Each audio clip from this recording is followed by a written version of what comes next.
Сайн бацхан үзэгчдээ та бүхэнд энэ өдрийн мэндийг хүргэе. За, эрүүл мэнд эрхэм баян нэвтрүүлэг үзэгч та бүхэнд 7 хоног бүрийн энэ цаг мөчид та бүхний эрүүл мэндийн боловсролд ажилтаа тусдаа мэдээллийг хүргэхээр за та бүхний эрүүл мэндийн энхийн манаа зогсохоор эхэлдэг уламжлалтай. Энэ удаад эрүүл мэнд эрхэм баян нэвтрүүлэг за түнхний мултрал сэдвийг эрхэм үзэгч та бүхэнд онцлон хүргэх гэж байна. За энэ сэдвээр ярилцахаар гэмтэл савх судлалын үндэсний төвийн хүүхдийн гэмтэл савхын тасгийн эхэмж Эрдэнэ эмч маань студид манд хүрэлцэн ирсэн байна. Танд энэ өдрийн мэндийг хүргэе. Баярлалаа. Та бүхэнд энэ өдрийн мэндийг хүргэе. Баярлалаа.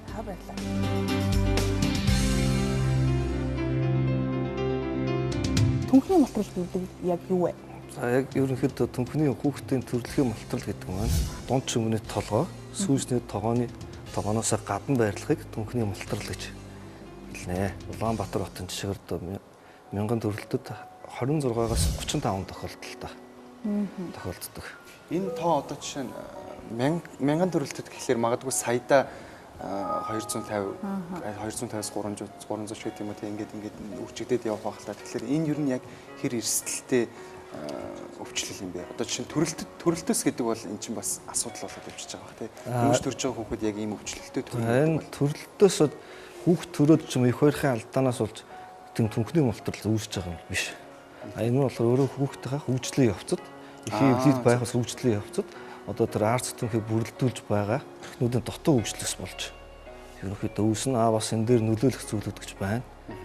Ургийн байрлал, ихэр төрөлт, одоо ихэр хүүхдүүд одоо гадаад орчны нөлөө, ургийн улс тийм ээ. Одоо ийм хүчин зүйлүүд бас нөлөөлөлтөө. Эцэгчүүд маань бол төрөх явцдаа эмчийн буруугаас гэдэг юм их баригчаас болоод түнхний мултралтай хүүхдүүд л төрөөд байна гэж. Яг зарим тийм ойлголт өрөөсөн байхгүй. Тэр бол тийм биш. Зүгээр тэр мултрал тэр байлаа гэхээс ер нь хүүхдэд ховорлолтой тийм механик хүчин зүйлээр үүсгэсэн мултрал. Ерөнхийдөө түнхний мултрал маань төрөлхий гэж байгаа. Зүгээр насан турш хүмүүст болохоор юу тохиолдохоор хүүхдэд ч гэсэн хаяа тохиолддог гэмтлийн гаралтай түнхний мултралууд гэж бий.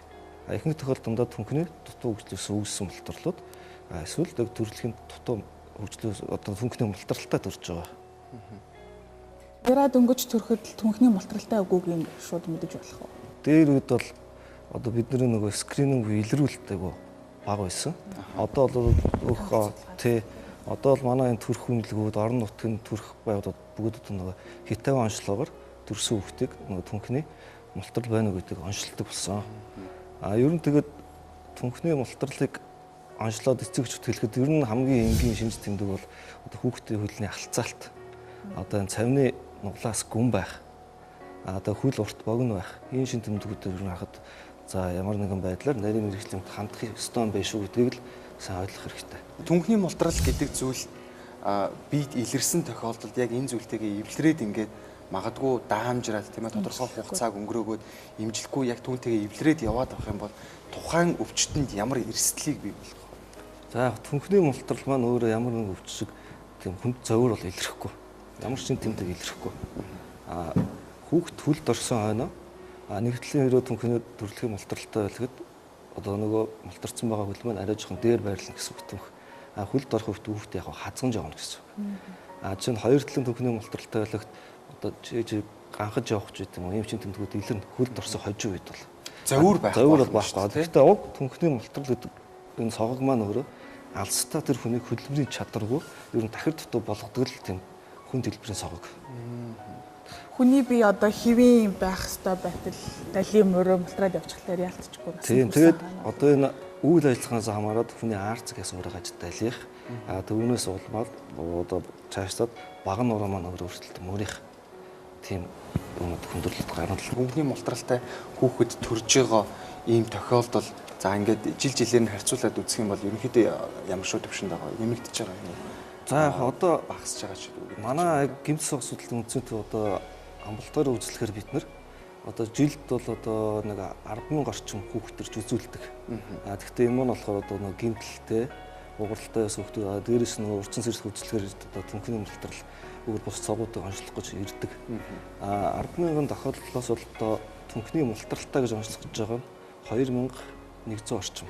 10,000-аас. Тий одоо жилд 20% нь болоод явчихлаа. Тийм 2,000 орчим түнхний мултралд илүүсдэг. Тэгэхдээ үүнээс одоо бид нар мэс засал хийж одоо биднэрт хожим гэж онцлогдож байгаа тохиолдол одоо нэг жилдөө бид нэг 50 орчим түнхний мултралыг ил аргаар оруулах мис заслын имчилгээ хийдэг. Үлдсэн үн яаж ирэхээр бид нар нөгөө эрт оншилсан учраас эвийн аргаар мис өрөхгүйгээр одоо дөрөвчөөр имчилдэг.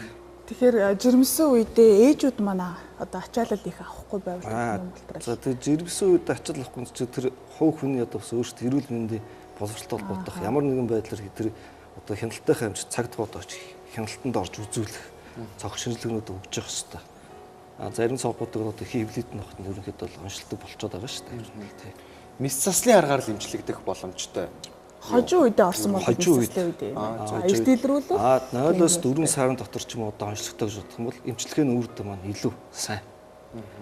Дараагийн одоо мис засал хийхгүйгээр бид нэр имчилээд ер нь нэг дундч хугацаа миний зүгээр практик зэрэгс харахад нэг онцлогдоод 4 зүвч гэсэн 7 сарын 8 сарын дараа гэхэд тэр хүүхдийн түнх яг өөрийнхөө хэвийн байрал засагдаж буцаж ордог. Буцаад хэвийн байрлалдаа орчлоо гэж бодоход магадгүй бас за нэг тийм амар хүчтэй нөлөө байхгүй ч гэсэн гадныг имтэлж байт юм уу яг ийм зүйл хүчин зүйлээ шалтгаалаад буцаад мултрах тийм асуудал үүд болоо.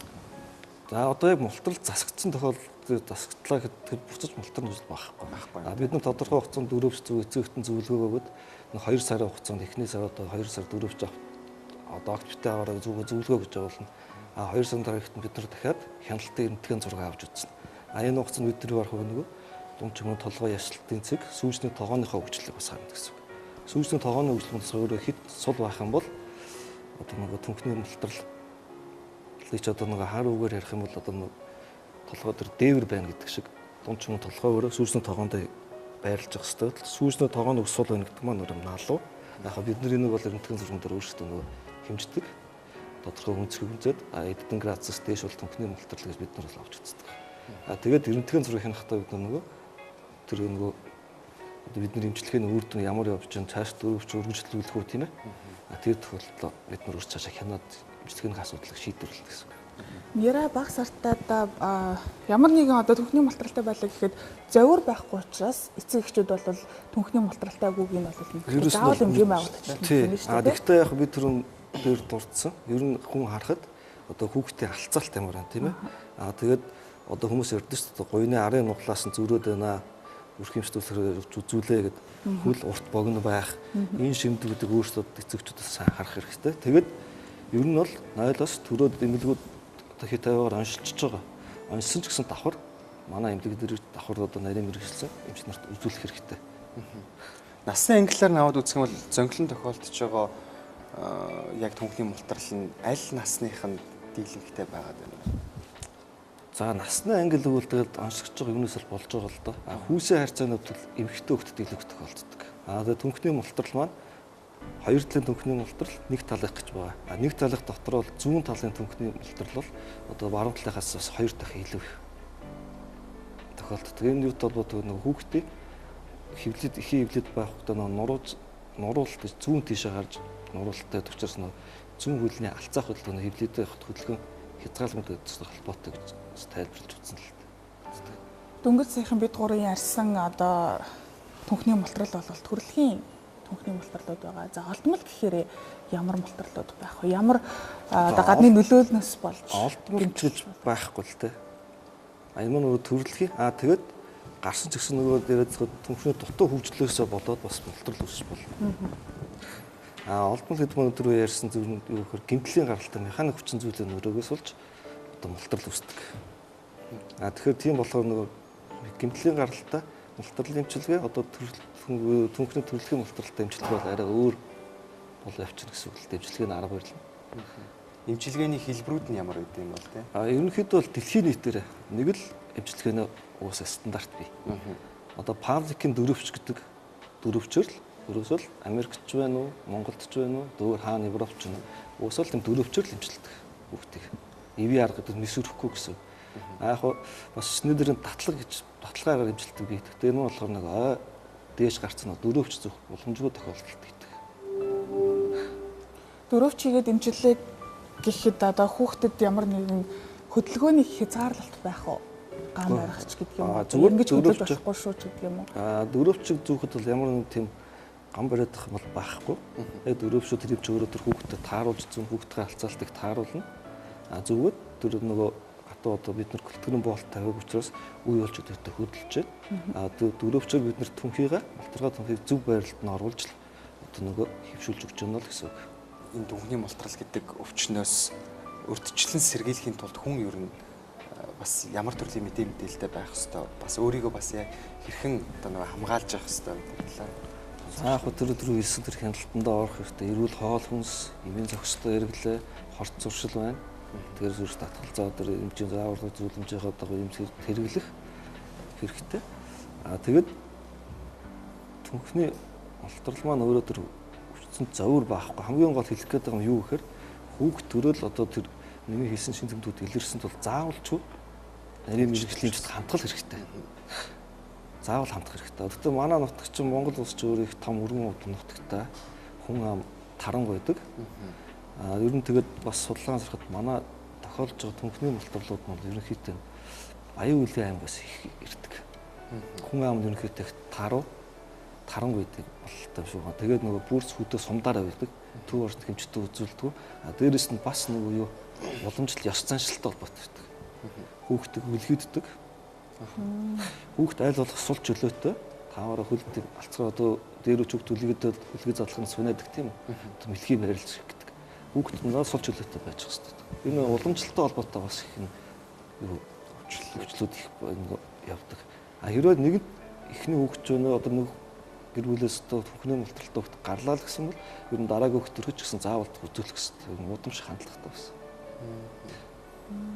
Тэгэхээр үлгээдэхэд бас үлгээх бол одоо нэг кинонд гардаг Япон судалсан хүүхд ардаа нэг үүрдэг. Тэгэхээр нөхөл алцгар байдаг. Энэ маань сул чөлөөтэй тийм.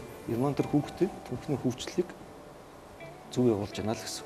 Хэдэд үлгээдээд ингээ бариад ирсэн байх уу? Хөвжил сул яваад цусаа амжс багснаа л гэсэн. Манай эмнэлэгч одоо энэ түнхний мултралын юугаар түнхний дутуу хөгжлөр бол одоо 60 жил ажиллаж байгаа. Одоо манай Ахмад эмч, Бүдэ эмч маань байна. Таашимч нар байна. Одоо манай багш нар байна. Батцуурыг эмч маань байна. Манай тасгийн хамт олон.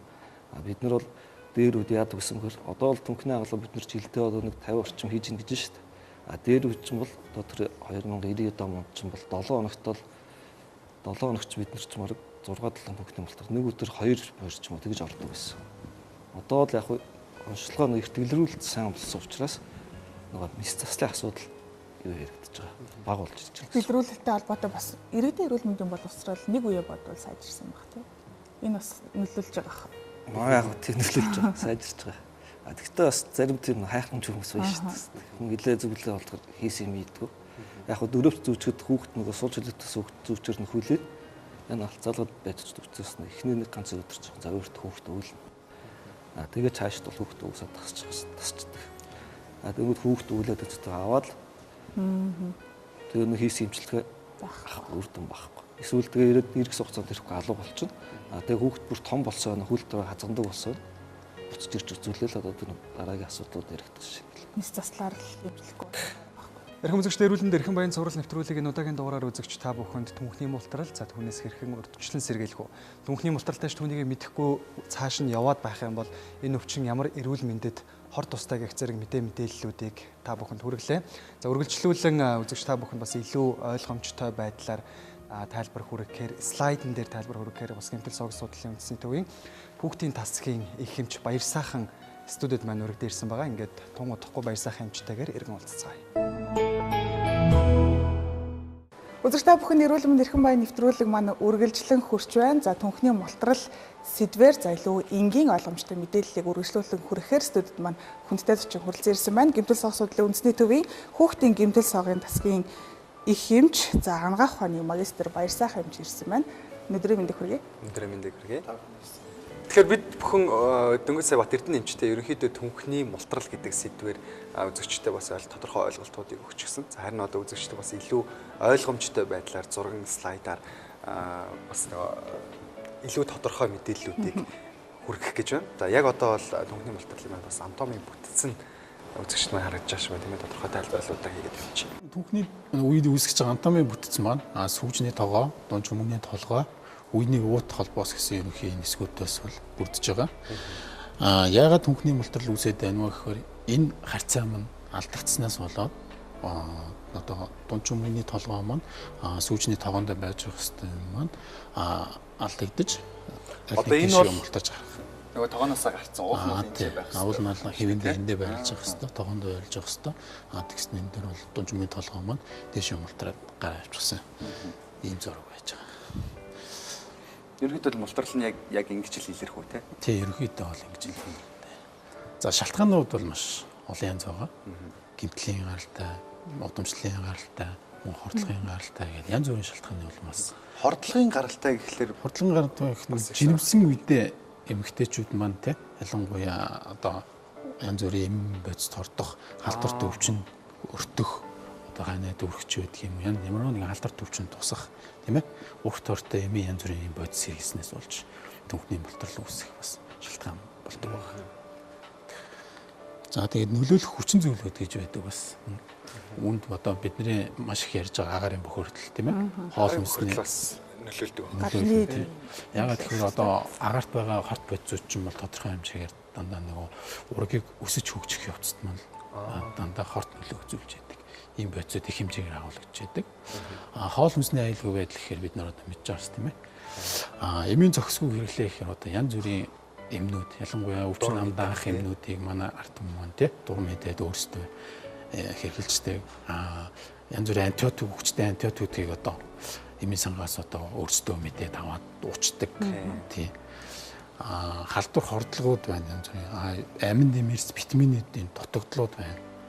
Ялангуяа шаардлагатай амин дэмэрс бодисуудаа одоо жирэмсэн үедээ нөхөж авч чадаагүй угаас болж бас нөлөөлөх хүчин зүйл ордог байх нь байна. Мөн цацраг гэдэг бодис энэ нөлөө. Энд бол одоо наацх энгийн жишээ ихэд гар утасны хэрэглээ тийм ээ. Гэрт байж байгаа Wi-Fi гэдэг энэ мэтлэн зүйлүүд бол нүдэнд харагдахгүй боловч цаагаараа бас хор нөлөөтэй цаашдаа ингээд энэ зүрийн өвчин савхан үүсгэхэд нөлөөлөө явж байгаа байна. Жирэмсэн эхчүүдийн бол одоо баг байнгын хэрэглээ болцсон энэ зүйл маань урагт бол бас эрсдлийг зөвхөн түүхч гэлтгөөр бас биорганизм эрхтнүүдэд нөлөөлдөг. Тий, тодорхой хэмжээр бүгд нөлөө үзүүлнэ. За энэ онцлог илэрх мултралын үед бол илэрдэг юм шинжүүд байж байгаа. За энэ бол түүхний мултралтай хүүхэд байна. За энэ бол түүхний мултралтай хүүхэд. Хөлийн харьцаа нь бүр ийм зөрүүтэй гэдэг тийм шүү. Хөлийн харьцаа нь алдагдсан. Хөл нь урт богинолсон байгаа. Зүүн талын хөл маань дунд чүмгийн толгойн мултраад нөгөө дээшээ хүмүүнээсээ гараад явцсан учраас хөлн дээшээ явцсан учраас энэ богино юм шиг харагдаад байна. Тийм байна. Түүнээс яг юундаа бол богино биш. Одоо энэ үсийг бол мэс заслын аргаар эмчлэх үү? Дөрөв чиглэлд амжилт. Одоо нөгөө нас хүүхдийнхаа нас бие онцлог одоо ямар эмчилгээ сонгох уу гэдгээс шалтгаалаад ивэ аргаар эмчлэх үү, мэсцлийн аргаар эмчлэх үү гэдгийг бол шийдэх. Одоо манайхан донд бас нэг ийм яриа байд юм шиг ажиглагддаг л та. Угаасаа хүний хөл урт богино байдیں۔ Ч гэдэг юм уу те. Баруун хөл нь жоох урт байдیں۔ Гэдэг нэг ийм нийтлэг яриа байгаад байдаг шүү дээ.